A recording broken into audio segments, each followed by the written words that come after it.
Praise the lord. ప్రభు అయిన యేసుక్రీస్తు నామములో మీకు శుభములు. ఈ దినము కొరకైన దేవుని వాగ్దానము. దేవుడు సాతానును మీ కాళ్ల క్రింద శీఘ్రముగా చితిక ద్రొక్కించును. రోమపత్రిక 16వ అధ్యాయం 20వ వచనం.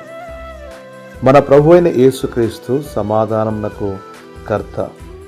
మన ఆది పితరుడైన ఆదాము యొక్క పాపమును బట్టి ఆ సందర్భములో దేవుడు సర్పముతో నీకును స్త్రీ సంతానమునకును వైరము కలుగును, అది నిన్ను తల మీద కొట్టును, నీవు దాని మడిమెను కొట్టుదువు అని వాగ్దానము చేసెను.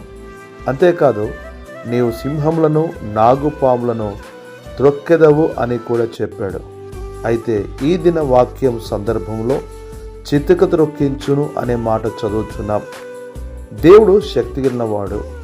ఆయన తన శక్తిని తన ప్రజలకు అనుగ్రహించి వారు సాతాను క్రియలను లయపరచువారుగాను ఉందరు. అనగా అబద్ధ బోధను, మోసమును, అన్య ఆచార పద్ధతులను, మోసపూరితమైన చర్యలను, కుయుక్తితో కూడిన క్రియలను ఖండించువారై ఉందరు. ఇలాంటి గొప్ప కార్యములు దేవుడు మన ద్వారా వాక్యమునిచున్న నీ ద్వారా చేయగోరుచు ఉన్నాడు. అయితే నీవు దేవునికి సంపూర్ణమైన విధేయునిగాను పరిశుద్ధముగా జీవించవలసి ఉన్నది. అట్లు జీవించి సాతాను శక్తులపై విజయము పొందుదువుగాక. ప్రభు నీకు సహాయం చేయనుగాక. ఆమెన్.